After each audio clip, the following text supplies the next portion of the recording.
15 अगस्त को भारत पाकिस्तान बॉर्डर पर बीएसएफ के जवानों का जोश नजर आया। अटारी वाघा बॉर्डर पर वो जोश हर किसी ने देखा जिसने हिंदुस्तान का सीना गर्व से चौड़ा कर दिया।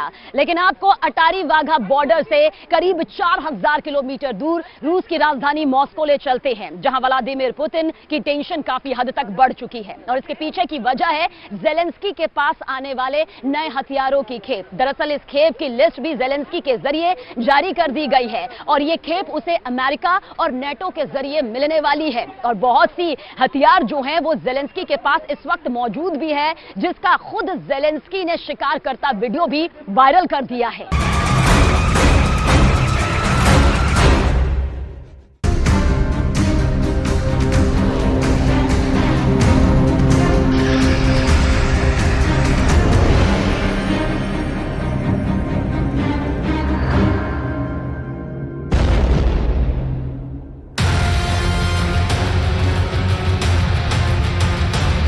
सिर्फ 2 घंटे पहले यहां पुतिन की मिसाइल गिरी है। ये पश्चिमी यूक्रेन के शहर लवीव का एक रिहायशी इलाका है। यहाँ छोटे बच्चों का स्कूल था जो पूरी तरह तबाह हो चुका है। इस इमारत और आसपास 100 से ज्यादा फ्लैट हैं जो अब रहने लायक नहीं बचे। हर तरफ मलबा ही मलबा है। यहाँ हुए हमले के बाद हालात ऐसे हैं कि लवीव के मेयर हाथ जोड़ने पर मजबूर हो गए हैं। कुछ ऐसा ही वीडियो पुतिन जेलेंस्की से भी चाहते हैं। इसीलिए पुतिन की मिसाइल अब टारगेट को लेकर कोई भेदभाव नहीं कर रही। उसे जहां ऑर्डर मिल रहा है वहां हमला किया जा रहा है। 2 години тому назад тут на цьому місці стояв дитячий павільйон нашого садочку. Ракета прямо точно влупила в цей павільйон. Зараз є вирва глибиною 9 метрів, 20 метрів в діаметрі, та навіть є залишок цієї ракети. लवीव के मेयर हाथ जोड़ जोड़ कर बता रहे हैं कि यहाँ 9 मीटर गहरा क्रेटर बन चुका है, 20 मीटर चौड़ा गड्ढा हो चुका है। ऐसी और बमबारी ये शहर बर्दाश्त नहीं कर पाएगा। लेकिन लवीव के मेयर की सुनेगा कौन?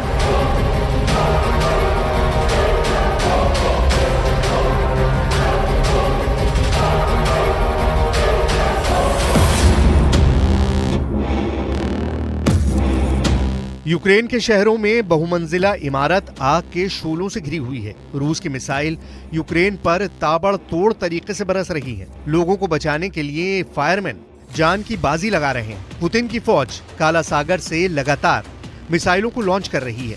किसी के टारगेट पर राजधानी कीव है तो किसी के लवीव। यूक्रेन के शहरों में मिसाइल कयामत बरसा रही है। पुतिन ने 14 और 15 अगस्त को जो हमला किया है वो बता रहा है कि रूस ने यूक्रेन में आग उगलने वाला एक नया कैलेंडर तैयार कर दिया है। लेकिन जेलेंस्की को अचानक अमेरिका से एक बड़ी खुशखबरी मिली है। जेलेंस्की को व्हाइट हाउस से पता चला है कि उनके लिए नए हथियार जल्दी पहुंचने वाले हैं। इन हथियारों की लिस्ट भी यूक्रेन के रक्षा मंत्रालय ने जारी कर दी है।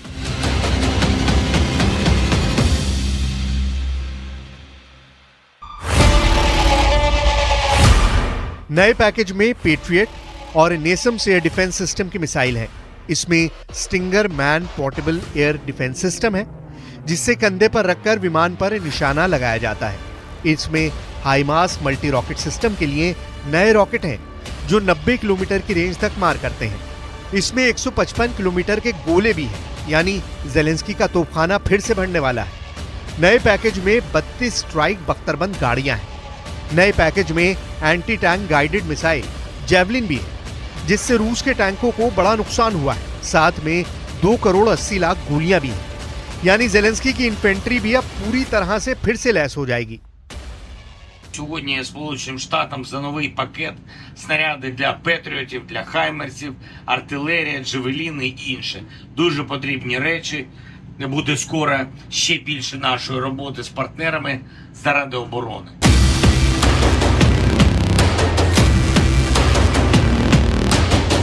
इस वक्त जेलेंस्की का इरादा पूरी ताकत समेटने का है। रूस की पोजीशन को लगातार अटैक करने का उनका काम जारी है। डॉनबास में उनकी फोर्स ने फाइट बैक वाली रणनीति पर तेजी से काम किया है और यही वजह है कि पुतिन को कुछ मोर्चों पर जबरदस्त झटका लगा है। इस वक्त युद्ध में रूस को हराने के लिए जेलेंस्की को जो भी चाहिए वो उसे अपनी पहुंच में चाहते हैं। केरसोन में इस वक्त पुतिन बहुत ज्यादा प्रेशर में है, तो पुतिन ने नदी के पार अपना झंडा बरकरार रखने पर फोकस बढ़ा दिया है। यूक्रेन का दावा है कि पुतिन को यहां से भी पीछे हटना पड़ेगा। पीछे यूक्रेन भी नहीं है। यूक्रेन रूस की आर्टिलरी पोजीशन को लगातार निशाना बना रहा है। इसमें बहुत ही सटीक माने जाने वाली तोप का इस्तेमाल हो रहा है जो उसे अमेरिका से मिली है। इस वक्त कमोव 52 हेलीकॉप्टर से रूस की सेना यूक्रेन की कई पोजीशन पर बमबारी कर रही है। यह हेलीकॉप्टर रूस की अटैक फॉर्मेशन में सबसे आगे है और इनकी बमबारी से यूक्रेन को कई इलाकों में भारी नुकसान हुआ है। लेकिन यूक्रेन का दावा है कि अब उसने रूस के ऐसे ही एक हेलीकॉप्टर को अपने एयर डिफेंस सिस्टम से शिकार बनाया है। पुतिन इस वक्त डॉनबास से आगे बढ़कर खार्किव और खैरसान में लगातार हवाई हमले कर रहे हैं और इसमें वो 2 बहुत ही खतरनाक हेलीकॉप्टर्स का इस्तेमाल कर रहे हैं।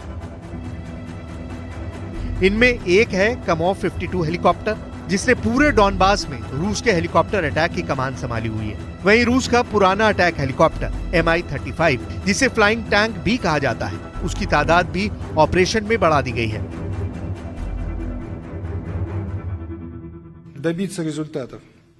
Пример тому разрекламированное стратегическое контрнаступление, умелое действие личного состава российских вооруженных сил, их слаженность, высокий уровень подготовки позволяют гибко реагировать на реализацию Киевом замыслов. पुतिन के सामने इस वक्त बड़ी चुनौती खार्किव है। ऐसे में अगर खार्किव ज़ेलेंस्की के हाथ से निकला तो कीव को ज़ेलेंस्की कब तक बचा पाएंगे, ये बड़ा सवाल है। फिलहाल ज़ेलेंस्की के सामने है कि वो अपनी फौज तक नए हथियार कैसे पहुंचाएं। यूक्रेन की फौज के पास बड़े हथियार तो हैं, लेकिन छोटे हथियारों की कमी हो चुकी है। उनकी इन्फेंट्री या मिलिशिया के पास लड़ने के लिए अब हथियार खत्म हो रहे हैं। अब तक ज़ेलेंस्की हथियारों की कमी को देखते हुए कई उपाय करते आए हैं। उसे बहुत गौर से समझिएगा। ये नए दौर का गुरिल्ला युद्ध है जिसमें टेक्नोलॉजी का ज्यादा से ज्यादा इस्तेमाल किया जा रहा है।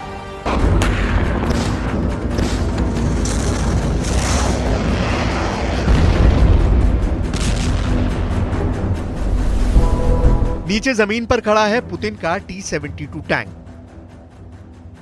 और ऊपर से वीडियो बना रहा है ज़ेलेंस्की का ड्रोन। ज़ेलेंस्की का ड्रोन इस टैंक के ऊपर एक शटलकॉक ग्रेनेड गिराता है और फिर देखिए क्या होता है।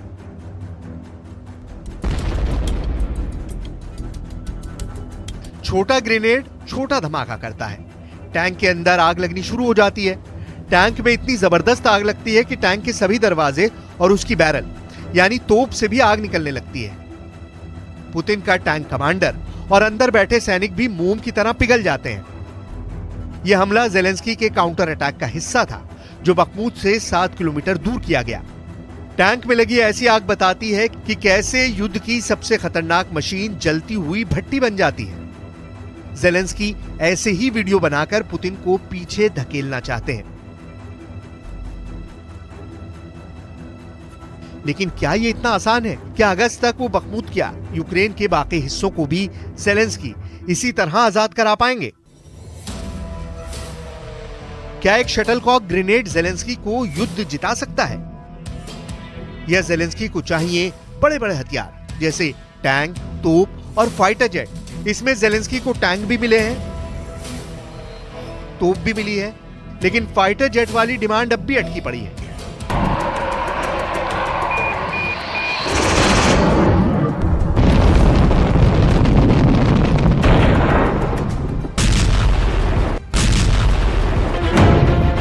ऐसे में हाल ही में लिथुआनिया में हुए नेटो की बैठक के बाद ज़ेलेंस्की के लिए एक छोटी सी लेकिन अहम मदद मिल सकती है।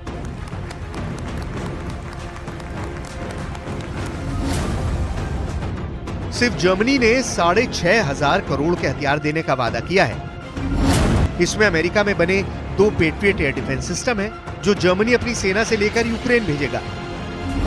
इसमें 40 मार्डर बख्तरबंद गाड़ियां हैं।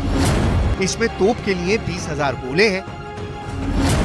इसमें पुराने 25 लेपर्ड टैंक हैं जो 1960 के दशक में बनाए गए थे।